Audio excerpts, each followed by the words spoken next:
साल 1989 में भारतीय टीम अपने सितारों से लैस होकर पाकिस्तान पहुंचती है, जहां भारत को 4 टेस्ट और इतने ही वनडे मैचों की सीरीज खेलनी थी। 15 नवंबर 1989 को भारत और पाकिस्तान के बीच पहला टेस्ट कराची में प्रारंभ होता है। भारत ने टॉस जीतकर पहले क्षेत्र रक्षण करने का फैसला लिया और पाकिस्तानी टीम ने पहले इनिंग में बैटिंग करते हुए 409 रनों का विशाल स्कोर खड़ा कर दिया। जवाब में भारत ने जब बल्लेबाजी करना प्रारंभ किया तो पाकिस्तान की रफ्तार, वकार और पाकिस्तान की धार अकरम और इमरान के सामने भारतीय सितारे ताश के पत्तों की तरह बिखरते चले गए। वकार यूनुस पाकिस्तान की तरफ से अपना पहला मैच खेल रहे थे।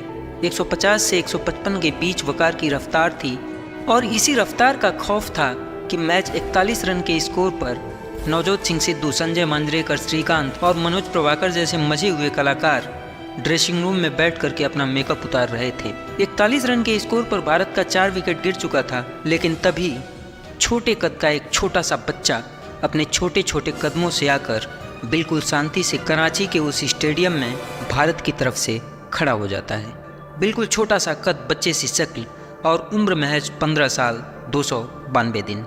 नाम था सचिन तेंदुलकर। पहला इंटरनेशनल मैच और सामने पाकिस्तान का दिल दहला देने वाला आक्रमण। उस छोटे से बच्चे ने पाकिस्तान की धार और रफ्तार भरी 24 गेंदों का सामना किया और 15 रन बनाकर वकार यूनुस की एक चकमा देती हुई गेंद पर क्लीन बोल्ड हो गया। खैर, बाद में रवि शास्त्री 45, कपिल देव 55, किरण मोरे 58 और सेकंड इनिंग में संजय मांजरेकर के नॉट आउट 113 रन की इनिंग की वजह से यह मैच ड्रॉ पर छूट जाता है। वक्त आता है इस टेस्ट सीरीज के दूसरे मैच का। 23 नवंबर दिन गुरुवार, इकबाल स्टेडियम, फैसलाबाद। इस मैच में सचिन ने पहली पारी में अपना अर्धशतक पूरा करते हुए 172 गेंदों का सामना किया और 59 महत्वपूर्ण रन भारतीय टीम के लिए बनाए और दूसरी पारी में दुर्भाग्यवश सचिन तेंदुलकर 16 गेंदों पर 8 रन बना करके रन आउट हो गए थे। इस मैच का भी कोई रिजल्ट नहीं निकला और यह मैच भी ड्रॉ पर छूट जाता है। अब बारी आती है तीसरे टेस्ट मैच की, जो 1 दिसंबर दिन शुक्रवार गद्दाफी स्टेडियम, लाहौर में प्रारंभ होता है। इस मैच में दोनों टीमों को सिर्फ एक इनिंग खेलने का मौका मिला। सचिन ने इस मैच में भी 90 बॉल खेल करके 41 महत्वपूर्ण रन बनाए और यह मैच भी नतीजा निकले बिना समाप्त हो जाता है। अब आता है इस टेस्ट सीरीज का चौथा और आखिरी मैच। 9 दिसंबर दिन शनिवार, जिन्ना स्टेडियम, सियालकोट। ये दिन, ये तारीख, ये वक्त और ये मैदान हमेशा हमेशा के लिए इतिहास के पन्नों में दर्ज होने वाला था।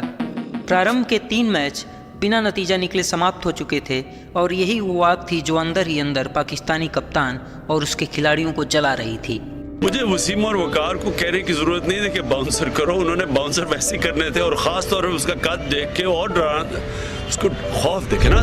उन्हें लग रहा था कि पाकिस्तान की सरजमी पर आकर अगर जो भारतीय टीम बिना कोई मैच हारे अपने वतन वापस लौट जाती है तो यह उनकी हार होगी और इस हार का डर अंदर ही अंदर पाकिस्तानियों का दम घोट रहा था। और यहीं से शुरू होता है पाकिस्तानियों का अपने लेवल का 3rd क्लास का चक्रव्यूह। पाकिस्तानी कप्तान इमरान खान को पता था कि पाकिस्तानी पेस आक्रमण की तुलना में भारतीय पेस आक्रमण कमज़ोर है और इसी बात का फ़ायदा उठाते हुए सियालकोट की उस पिच पर जो घास उगाई थी उस घास को साफ नहीं करवाया जाता है, ताकि घास पर पड़कर गेंद को और रफ्तार और अनइवन बाउंस मिल सके और इस रफ्तार और बाउंस से भारतीय खिलाड़ियों का शिकार किया जा सके। सियालकोट में पूरी हरी पिच, ये नहीं पता लगता ग्राउंड कौन सा है और पिच कौन सी है। उन पे गाय, भैंस, भेड़, बकरियां 2 हफ्ते 4 लो, वो मरेगी नहीं, इतना घास था उस पिच के ऊपर बॉस। पाकिस्तानी कप्तान इमरान खान ने स्टेडियम स्टाफ को यहाँ तक की धमकी दे डाली।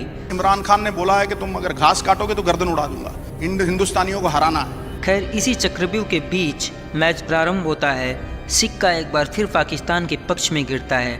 भारत को पहले बल्लेबाजी करनी पड़ती है और भारत अपनी इस पहली पारी में किसी तरह से 324 रन बना लेता है। सचिन ने यहाँ भी एक महत्वपूर्ण पारी खेलते हुए 51 बॉल पर 35 रन बनाया। जवाब में पाकिस्तान की पूरी टीम मात्र 250 रन पर सिमट जाती है। ऐसा लग रहा था कि पाकिस्तानी अपने बुने हुए जाल में खुद ही फंस चुके थे। भारत को पहली पारी के आधार पर 74 रन की बढ़त मिल जाती है। इसी बीच भारत अपनी दूसरी पारी का प्रारंभ करता है और इस बार किस्मत पाकिस्तानियों के गोद में जाकर बैठ जाती है।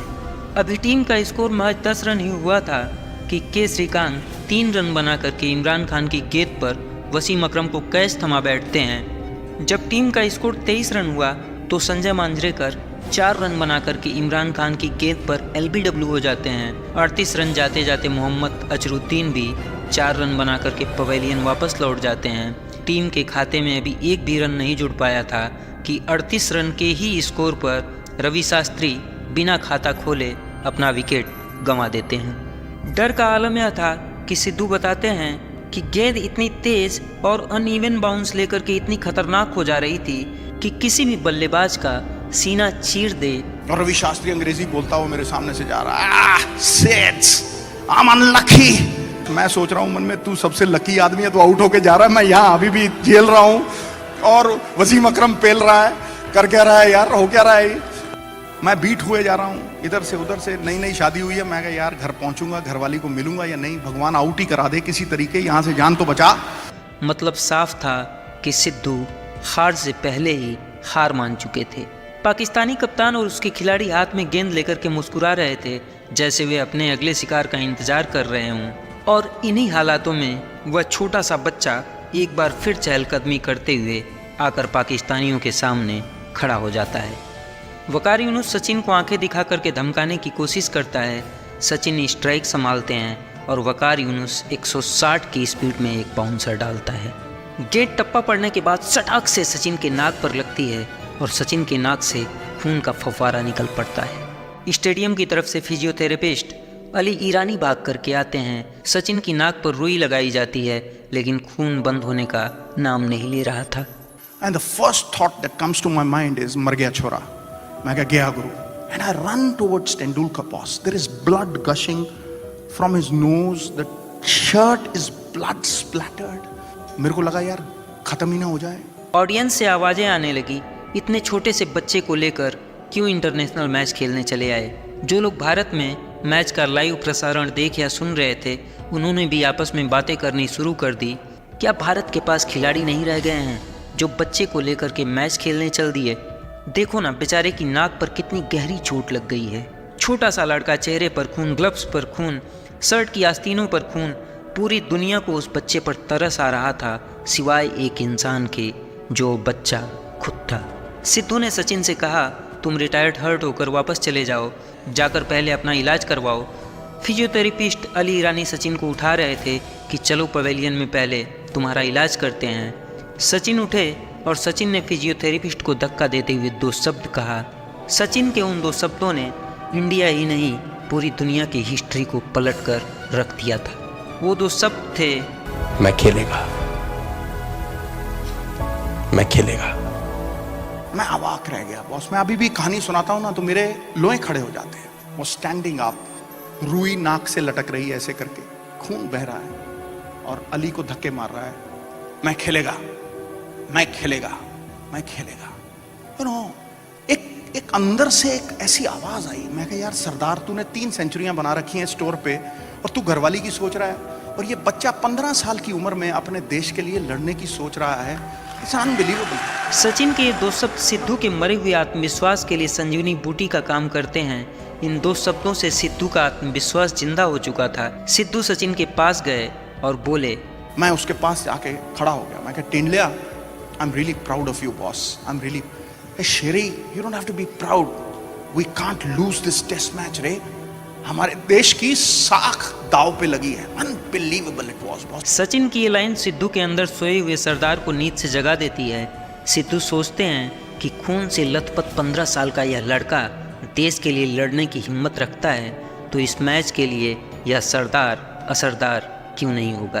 पाकिस्तानी कप्तान और उसके खिलाड़ी घास वाली इस पिच के दम पर जल्द से जल्द भारत के माथे पर हार का ठप्पा मारकर यह सीरीज 1-0 से अपने नाम करना चाहते थे।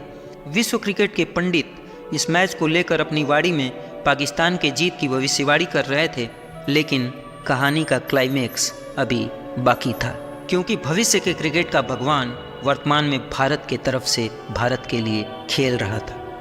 वकार यूनुस अपने इसी ओवर के अगली गेंद से सचिन पर फिर से प्रहार करता है, लेकिन इस बार प्रहार से भयानक पलटवार था। गेंद सचिन के बल्ले से निकलकर सटाक से बाउंड्री लाइन के पार चली जाती है और गेंद जैसे ही बाहर जाती है सचिन चहलकदमी करते हुए वकार की तरफ आते हैं। वकार को सचिन वैसे ही आंखें तरेरते हैं जैसे कुछ समय पहले वकार ने सचिन को तरेरी थी।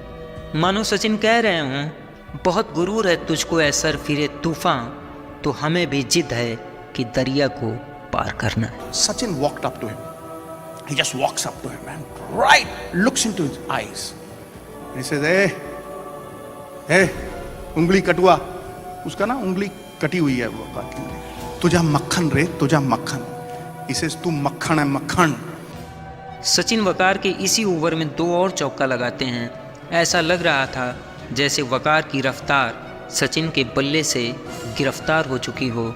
इस मैच में सचिन ने 134 गेंदें खेलकर 57 रन बनाए, वहीं सिद्धू 234 गेंदें खेल करके 97 रन बनाते हैं। और जिस मैच को पाकिस्तान कुछ देर पहले जीत रहा था वह मैच ड्रॉ पर छूट जाता है। सचिन और सिद्धू ने मिलकर पाकिस्तानियों के मंसूबों पर पानी फेर दिया था। कुछ देर पहले कहानी पाकिस्तान की थी, तो अब 5वें दिन का खेल खत्म होते होते दास्तां भारत की लिखी जा चुकी थी। दिल का सुना साज तराना ढूंढेगा, मुझको मेरे बाद जमाना ढूंढेगा। Love you Sachin sir.